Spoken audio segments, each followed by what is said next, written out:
اعوذ باللہ من الشیطان الرجیم بسم اللہ الرحمن الرحیم۔ اللہ رب العزت نے قرآن پاک کی سورہ شورى کی آیت نمبر 23 میں ارشاد فرما دیجئے میں اس تبلیغ رسالت پر تم سے کوئی اجرت نہیں مانگتا مگر میری قرابت اور اللہ کی قربت سے محبت چاہتا ہوں۔ اللہ رب العزت کا بے انتہا شکر ہے کہ جس نے ہمیں حضور نبی کریم صلی اللہ علیہ وآلہ وسلم کی امت میں شامل فرمایا اور اپنی بندگی، عبادت اور اطاعت کے ساتھ ساتھ حضور نبی کریم صلی اللہ علیہ وآلہ وسلم کی غلامی اور آپ صلی اللہ علیہ وآلہ وسلم کی محبت کے رشتے میں منسلک کیا۔ اب آقا علیہ الصلاۃ والسلام کی محبت کے باب میں اللہ تبارک و تعالی نے کچھ مظاہر بنائے ہیں اور اہل بیت اطہار اور حسنین کریمین رضوان اللہ اجمعین کی محبت کو اہم ترین مظاہر ایمان اور مظاہر محبت رسول صلی اللہ علیہ وآلہ وسلم میں شامل فرمایا ہے۔ حضور علیہ الصلاۃ والسلام نے اپنی قرابت اور اپنی اہل بیت کی محبت کو ہمارے اوپر فرض اور واجب قرار دیا ہے اور یہ اس ذکر کی گئی حکم الہی سے ثابت ہے۔ حضور علیہ الصلاۃ والسلام نے تبلیغ رسالت کے ذریعے ہم پر جو احسان فرمایا ہے اس پر آپ صلی اللہ علیہ وآلہ وسلم نے ہم سے کوئی اجر طلب نہیں فرمایا سوائے اس کے کہ آپ علیہ الصلاۃ والسلام کی اہل بیت اور اہل قرابت سے محبت کریں۔ اب یہ امر بھی پیش نظر رہے کہ آپ صلی اللہ علیہ وآلہ وسلم نے قرابت سے محبت کا جو حکم دیا ہے یہ اجر بھی آقا علیہ الصلاۃ والسلام نے بدلے کے طور پر اپنے لیے طلب نہیں فرمایا بلکہ یہ بھی ہمارے بھلے کے لیے ہے۔ اس سے ہمیں ایمان اور ہدایت کا راستہ بتا رہے ہیں، ہمارے ایمان کو جلا بخش رہے ہیں اور اہل بیت و قرابت کی محبت کے ذریعے ہمارے ایمان کی حفاظت فرما رہے ہیں۔ گویا آپ صلی اللہ علیہ وآلہ وسلم نے اس فرمان کے ذریعے ہماری ہی بھلائی کی راہ تجویز فرمائی ہے۔ ہر تفسیر اور ہر مفسر مثلاً امام بغوی، امام قرطبی، حافظ ابن کثیر، امام بہقی، امام ابو نعیم، ابن حجر مکی، امام احمد بن حنبل، امام شوکانی، الغرض جملہ محدثین اور ائمہ کرام کی کتب میں احادیث سے بے حساب تائیدات اور ائمہ تفسیر کی تصریحات اس معنی پر ملتی ہیں جس سے اس معنی پر کوئی شک و شبہ نہیں رہ جاتا۔ اب سوال یہ ہے کہ اہل قرابت کون ہیں؟ اہل بیت اطہار کی عظمت اور شان میں بہت سی آیات ہیں مگر ان کی محبت کا ہم پر فرض ہونا اسی آیت کریمہ سے ثابت ہوتا ہے۔ جملہ ائمہ کرام نے اس آیت کی تفسیر میں بیان کیا ہے کہ اس آیت مبارکہ میں جن کی محبت فرض کی گئی ہے وہ قرابت رسول صلی اللہ علیہ وآلہ وسلم ہے۔ حضرت سعید ابن جبیر رضی اللہ تعالی عنہ اور حضرت ابن عباس رضی اللہ تعالی عنہ روایت کرتے ہیں کہ جب یہ آیت کریمہ نازل ہوئی تو حضور صلی اللہ علیہ وآلہ وسلم سے پوچھا گیا، یا رسول اللہ صلی اللہ علیہ وآلہ وسلم، آپ کی قرابت والے وہ کون لوگ ہیں جن کی محبت ہم پر واجب ہے؟ تو آپ صلی اللہ علیہ وآلہ وسلم نے ارشاد فرمایا، علی، فاطمہ اور اس کے دونوں بیٹے حسن اور حسین۔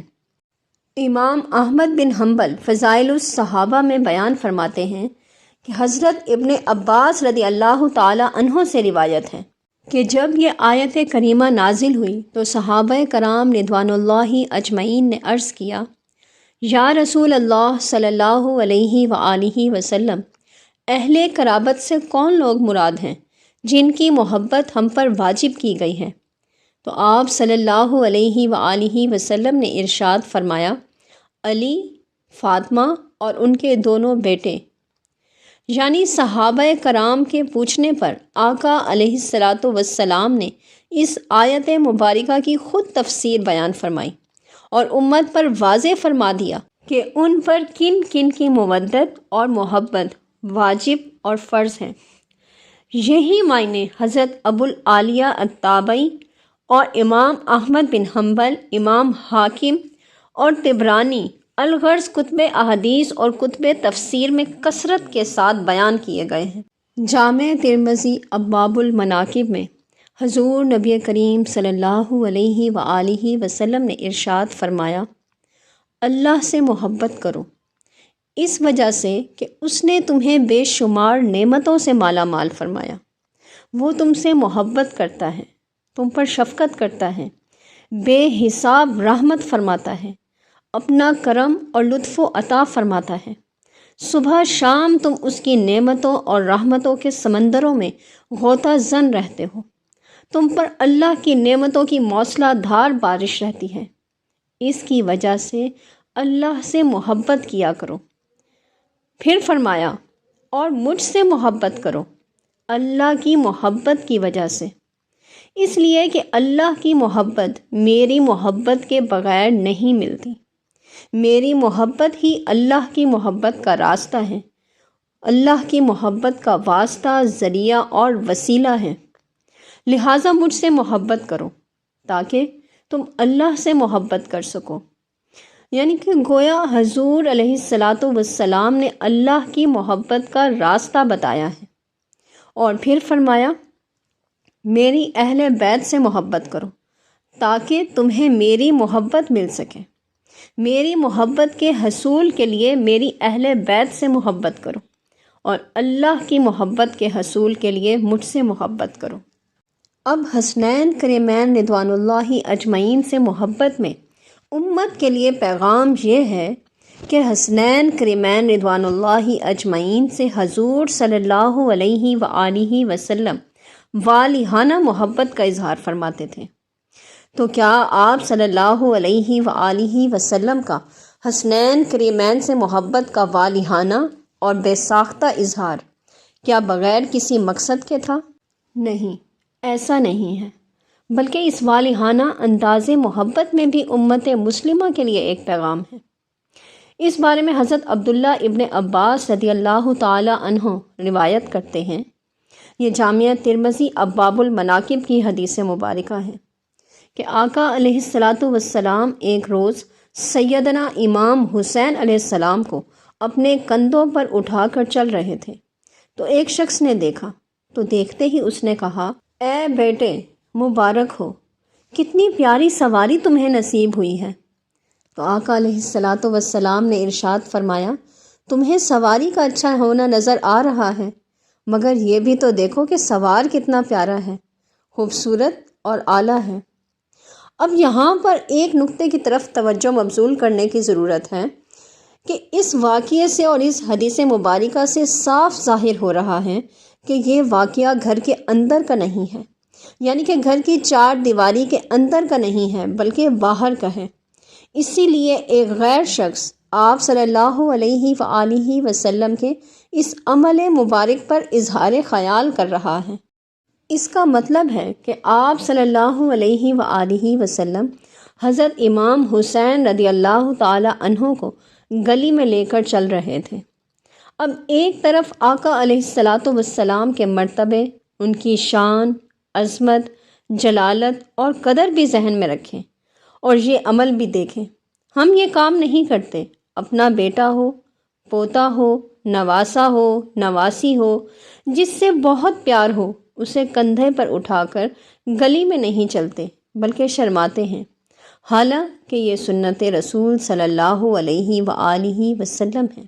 اب کیا خیال ہے کہ آقا علیہ الصلاۃ والسلام نے یہی پیار اگر فقط اپنی ذات تک رکھنا ہوتا تو یہ عمل گھر کے اندر چار دیواری میں کرتے، کندھوں پر بٹھا کر اس طرح گلی میں نہ چلتے۔ آپ صلی اللہ علیہ وآلہ وسلم کا یہ عمل تمام لوگوں کے سامنے کرنا، آقا علیہ الصلاۃ والسلام کا امام حسین رضی اللہ تعالی عنہ سے پیار کرنے کا یہ طرز عمل، یہ طریقہ اور ادا کا سبب دراصل یہ ہے کہ آپ صلی اللہ علیہ وآلہ وسلم امت مسلمہ کو یہ پیغام دے رہے ہیں کہ دیکھو، یہ ہے میرے پیار کا عالم حسین رضی اللہ تعالی عنہ کے ساتھ، یہ ہے میرا انداز ان سے محبت کرنے کا۔ لہٰذا اے امت مسلمہ، تم بھی حسنین کریمین رضوان اللہ اجمعین سے اسی طرح ٹوٹ کر محبت کرنا، تاکہ تمہیں اسی واسطے اور وسیلے سے میری محبت نصیب ہو جائے۔ حضرت یعلا العامری روایت کرتے ہیں کہ ہم آقا علیہ السلام کے ساتھ ایک دعوت پر گئے، گلی سے گزر رہے تھے، راستے میں بچے کھیل رہے تھے اور سیدنا امام حسین رضی اللہ تعالی عنہ بھی ان بچوں کے ساتھ کھیل رہے تھے۔ آقا علیہ السلام نے جب امام حسین رضی اللہ تعالی عنہ کو کھیلتے دیکھا تو ہر چیز کو نظر انداز کر کے یہ ارادہ کیا کہ دوڑ کر امام حسین رضی اللہ تعالی عنہ کو پکڑیں۔ آپ صلی اللہ علیہ وآلہ وسلم انہیں پکڑنے کے لیے دوڑے۔ امام حسین رضی اللہ تعالی عنہ کبھی دوڑ کر ادھر چلے جاتے اور کبھی دوڑ کر ادھر چلے جاتے۔ آپ صلی اللہ علیہ وآلہ وسلم بھی انہیں پکڑنے کے لیے کبھی ایک طرف بھاگتے ہیں اور کبھی دوسری طرف بھاگتے ہیں۔ صحابہ کرام رضوان اللہ اجمعین اور دیگر لوگ اس منظر کو دیکھ رہے ہیں۔ آقا علیہ السلام حضرت امام حسین کو ہنساتے جا رہے ہیں اور انہیں پکڑنے کے لیے ان کے پیچھے پیچھے دوڑ رہے ہیں اور انہیں خوش کر رہے ہیں، حتیٰ کہ آپ صلی اللہ علیہ وآلہ وسلم نے انہیں پکڑ لیا۔ پھر آپ صلی اللہ علیہ وآلہ وسلم نے انہیں اٹھا لیا، اپنی زبان مبارک ان تمام صحابہ کرام کے سامنے ان کے منہ میں ڈال دی، پھر انہیں چوما اور چوم کر آقا علیہ السلام نے ارشاد فرمایا، حسین مجھ سے ہے اور میں حسین سے ہوں۔ اللہ اس سے محبت کرے اور کرتا ہے جو حسین سے محبت کرتا ہے۔ آپ علیہ السلام نے اپنے اس فرمان عالی شان میں ایک حقیقت بھی بیان فرمائی اور ایک دعا بھی دی۔ حقیقت یہ ہے کہ جو حسین علیہ السلام سے محبت کرتا ہے، اللہ اس سے محبت کرتا ہے۔ اور اس میں آقا علیہ السلام نے دعا بھی کی کہ اللہ اس سے محبت کر جو میرے حسین علیہ السلام سے محبت کرے۔ امام احمد بن حنبل اور امام ترمذی اور دیگر ائمہ کرام نے اس حدیث مبارکہ کو حدیث صحیح لکھا ہی ہے، مگر سعودی عرب میں سلفی مکتب فکر کے نام پر عالم محدث علامہ البانی ہوئے ہیں۔ انہوں نے مختلف کتب حدیث کے اوپر تخریجات اور تحقیقات کی ہیں۔ وہ بھی لکھتے ہیں کہ یہ حدیث صحیح ہے، یعنی اس حدیث کی صحت کا عالم یہ ہے کہ علامہ البانی جیسے شخص بھی اس حدیث مبارکہ کے صحیح ہونے کا انکار نہیں کر سکے اور اپنے السلسلہ الصحیحہ میں اسے درج بھی کیا ہے اور صحیح بھی کہا ہے۔ تو یاد رکھ لیں، آقا علیہ السلام کا کوئی عمل غیر ارادی نہیں ہوتا، لہٰذا یہ عمل بھی غیر ارادی نہیں ہے، بغیر کسی مقصد کے نہیں ہے۔ اگر اس طرح کا عمل غیر ارادی صادر ہوتا ہو تو ایسا کام ہم کیوں نہیں کر لیتے؟ ہم باہر نکلیں اور ہمارا پوتا، نواسا، پوتی یا نواسی جس سے ہمیں بہت پیار ہے وہ بچوں کے ساتھ کھیل رہا ہو اور ہم اپنے دوست احباب کے ساتھ جا رہے ہوں، تو کیا ہم ان کو چھوڑ کر نظر انداز کر کے اس بچے کے ساتھ گلی میں کھیلنے لگ جائیں گے؟ انہیں پکڑنے کے لیے پیچھے پیچھے دوڑیں گے؟ نہیں، ہم ایسا نہیں کرتے، اس لیے کہ ہمیں اپنے مقام و مرتبے کا خیال رہتا ہے، اپنے ہونے کا احساس ہوتا ہے کہ ہم کیا ہیں، لوگ کیا کہیں گے۔ ہم سوسائٹی کی ریسپیکٹیبل فگر ہیں، آنریبل فگر ہیں، ایک سنجیدہ مزاج شخص ہیں، لوگ ہمارے بارے میں ایک امیج رکھتے ہیں۔ ہم تو ان چیزوں میں گھرے رہتے ہیں اور یہ کام نہیں کرتے۔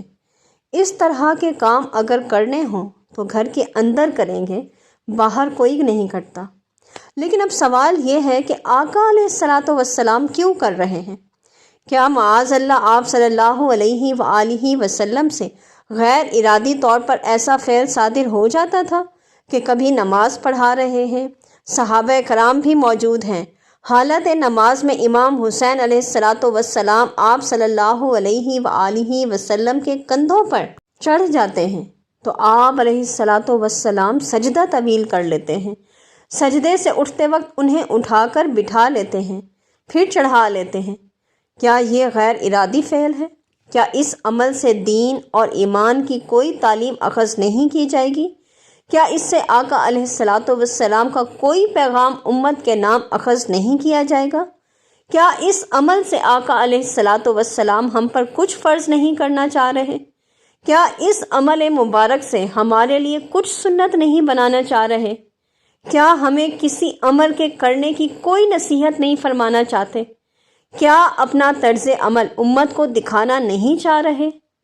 تو اس سوال کا جواب ہمیں اس فرقہ بندی اور صف بندی سے نکالتا ہے، جس نے معاشرے کے لوگوں کے عقائد کو راہ اعتدال سے ہٹا دیا ہے۔ محبت اہل بیت اطہار کسی ایک مسلک کا شعار نہیں ہے۔ اہل بیت اطہار حسنین کریمین رضوان اللہ اجمعین، سیدنا علی کرم اللہ وجہہ اور سیدہ فاطمہ سلام اللہ علیہا کی محبت کو ہم نے بدقسمتی سے صرف ایک مکتبہ فکر کا شعار بنا دیا ہے۔ ہمارے اندر ایک انفیریئر کمپلیکس ہے، ایک جھجک ہے، ایک کمزوری ہے۔ ہمارے ایمان، علم، تحقیق اور معرفت ایمانی میں اتنی کمی آ گئی ہے کہ ہم نے محبت اہل بیت اور مودت حسنین کریمین کو صرف شیعہ مکتب فکر کے حصے اور کھاتے میں ڈال دیا ہے۔ آج بہت سے علماء، خطباء اور T V programmes, talk shows اور انٹرویو میں آنے والے، خطابات کرنے والے، عامت الناس جن کی پیروی کرتے ہیں، وہ لوگ بھی آج محبت اہل بیت رضوان اللہ اجمعین اور حسنین کریمین رضوان اللہ اجمعین کی بات کرتے ہوئے گھبراتے ہیں۔ افسوس، انہیں آقا علیہ الصلاۃ والسلام کی سنت مبارکہ بھول گئی ہیں اور انہوں نے محبت اہل بیت کو شیعہ مکتب فکر کا حصہ اور عقیدہ قرار دے دیا ہے۔ یہ طرز عمل بڑی بدقسمتی ہے۔ کیا دیگر مسالک کی ہر بات غلط ہے؟ اس کی وجہ یہ ہے کہ سوسائٹی انتہاؤں کی طرف جا رہی ہے۔ اعتدال کا راستہ ہم چھوڑتے جا رہے ہیں۔ جب سوسائٹی میں عقیدہ اور مسلک باہم متقابل ہو جاتے ہیں، آمنے سامنے کھڑے ہو جاتے ہیں اور لوگ اپنے اپنے عقیدے اور مسلک میں متعصب ہو جاتے ہیں یا ایک دوسرے کے خلاف انتہا پسند ہو جاتے ہیں، تو پھر ہر ایک عقیدہ اور مسلک اپنے خاص شعار اور علامت کو بھرپور انداز سے بیان کرتا ہے۔ ہر مسلک کا کوئی نہ کوئی شعار، خاص علامت ہوتی ہے۔ ہر عقیدے اور مسلک کے لوگ کسی ایک نقطے کو خوب نمایاں اور اجاگر کرتے ہیں۔ وہ نقطہ ان کا مرکز یعنی نیوکلس ہوتا ہے۔ دوسرا عقیدہ رکھنے والے چونکہ ان سے اختلاف کرتے ہیں، لہٰذا ان کی ہر بات سے اختلاف کرنا اپنے اوپر واجب کر لیتے ہیں، خواہ وہ حصہ حق ہی کیوں نہ ہو۔ یہ طرز عمل بدقسمتی سے تمام مسالک اختیار کیے ہوئے ہیں کہ دوسروں کی نمایاں بات، خاص علامت، شعار، الغرض ہر بات سے اختلاف کرنا اپنے اوپر واجب کر لیتے ہیں۔ اس سے بھی بڑھ کر خطرناک بات یہ ہوتی ہے اور ہو رہی ہے کہ پھر ہر اس کام سے پرہیز اور اجتناب کیا جاتا ہے جو دوسرے مسالک والے کر رہے ہیں۔ عامت الناس حتیٰ کہ اہل علم بھی اس تعصب، نادانی، صف بندی، دھڑے بندی اور فرقہ پرستی کی برائی کی فضا کا شکار ہوئے ہیں۔ یہ سب جان بوجھ کر نہیں بلکہ نادانستگی میں ہو رہا ہے۔ وہ سمجھتے ہیں کہ اگر ہم نے یہ کام کیا جو شیعہ کر رہے ہیں، یا اگر ہم نے یہ کیا جو دیوبندی حضرات کر رہے ہیں، دیوبندی سمجھتا ہے کہ اگر ہم نے یہ کام کیا جو بریلوی کہلانے والے اہل سنت کر رہے ہیں، یا اگر ہم نے یہ کام کیا جو اہل حدیث مکتبہ فکر کے لوگ کر رہے ہیں۔ اہل حدیث حضرات یہ سمجھتے ہیں کہ اگر ہم نے وہ بات کہی جو اہل سنت حضرات یا اہل تشیع حضرات کر رہے ہیں، تو ہمارے عقیدے اور مسلک میں بگاڑ آ جائے گا اور ہم ان میں سے شمار ہونے لگیں گے۔ ہر ایک دوسرے کے بارے میں یہی سوچتا ہے، حالانکہ دوسرے مسلک کا ہونے کا مطلب یہ نہیں ہے کہ 100% اس کی ہر بات غلط یا گمراہی ہے۔ نہیں، ایسا نہیں ہوتا۔ ہر ایک کے ہاں کچھ چیزیں درست ہوتی ہیں، کچھ میں لوگ مبالغہ کرتے ہیں، کچھ میں تفرید کر دیتے ہیں، کچھ میں افراد کر دیتے ہیں، کچھ میں حد سے آگے بڑھ جاتے ہیں اور کچھ میں حد سے بھی گھٹ جاتے ہیں۔ یہ پلس مائنس ہر کوئی کرتا رہتا ہے، لیکن جو چیزیں نمایاں علامتیں ہو جاتی ہیں وہ صرف اس مسلک کے ساتھ خاص ہو جاتی ہیں۔ مثلاً اب لوگ یہ سوچتے ہیں کہ اگر ہم نے محبت اہل بیت اطہار، مودت علی و فاطمہ سلام اللہ علیہا اور مودت حسنین کریمین رضوان اللہ اجمعین کی بات کی، اگر ہم نے شہادت امام حسین علیہ السلام کا تذکرہ کیا اور شہدائے کربلا کی بڑھ چڑھ کر بات کی، ان کی عظمت و محبت کی بات کی، تو اس کا فائدہ شیعہ حضرات کو پہنچے گا۔ یہ سوچ نادانستہ غیر ارادی طور پر ڈیولپ کر جاتی ہے۔ اب ہم دیکھتے ہیں کہ اہل سنت میں بھی اس بات کو کثرت سے دیکھا گیا ہے کہ وہ بھی محبت اہل بیت کا نام لینے اور اس پر زور دینے سے کترانے لگے ہیں، گھبرانے لگے ہیں، پیچھے ہٹ گئے ہیں، زبانیں بند ہو گئی ہیں۔ محرم کے مہینے میں ٹی وی پر مختلف پروگرام دیکھنے اور سننے کا اتفاق تو ہوتا ہی ہے، اور ہمیں حیرت ہوتی ہے کہ ہم مقصد شہادت کی باتیں تو کرتے ہیں، فلسفہ شہادت کو بیان تو کرتے ہیں، حق و باطل کی جنگ کی بات تو کرتے ہیں، یہ سب حق اور درست ہے، اسے بھی سمجھانا چاہیے۔ یہی وہ پیغام ہے جو اصل شے ہے، جس کے لیے امام حسین علیہ السلام نے شہادت دی، قربانی دی، اس کا کوئی انکار نہیں، مگر ہمارا طرز عمل، ہمارا طرز فکر یہ ہو گیا ہے کہ ہم فقط مقصد اور فلسفے اور حق و باطل کی جنگ کے بیان تک محدود رہ جاتے ہیں۔ حضرت امام حسین علیہ السلام کا ذکر، ان کی عظمت کا بیان، ان کی مودت اور محبت کی اہمیت کو ہم یکسر فراموش کر دیتے ہیں، اور اسے بیان کرتے ہوئے ہمارے کلام اور زبانیں گنگ ہو جاتی ہیں۔ محبت اہل بیت کی بات کرنے کی بھی ہمیں ہمت نہیں پڑتی کہ کہیں کوئی یہ نہ کہہ دے کہ یہ شیعہ ہو گیا ہے۔ اگر اس طرح کی سوچ ہر ایک کی ہو جائے تو اس کا مطلب یہ ہوا کہ ہم آہستہ آہستہ اپنے دین و ایمان کو اپنے ہی ہاتھوں گوا بیٹھیں گے۔ اسی طرح اگر ہم توحید کی بات کریں تو کوئی ہمیں یہ کہہ دے گا کہ یہ اہل حدیث اور دیوبندی ہو گیا ہے، کیونکہ وہ توحید پر زور زیادہ دیتے ہیں۔ اگر ہم اس سوچ سے توحید کی بات نہ کریں تو اس طرح تو اپنا ایمان بھی ختم کرتے چلے جائیں گے۔ اگر دیوبندی اور اہل حدیث توحید پر زیادہ زور دیتے ہیں تو اس میں برائی کیا ہے؟ توحید برحق ہے، اس کو بیان کرنا چاہیے۔ توحید ایمان کی بنیاد ہے اور ایمان کا پہلا رکن ہے۔ لیکن یہ کیا کہ دوسرے مسلک کے لوگ توحید کی بات بہت کرتے ہیں، لہٰذا اب ہم توحید کی بات کم کر دیں۔ اس طرح تو ہم اپنے ایمان کا ستیہ ناش کر دیں گے۔ سارے اسلام کی دعوت کا مرکزی نقطہ توحید ہے۔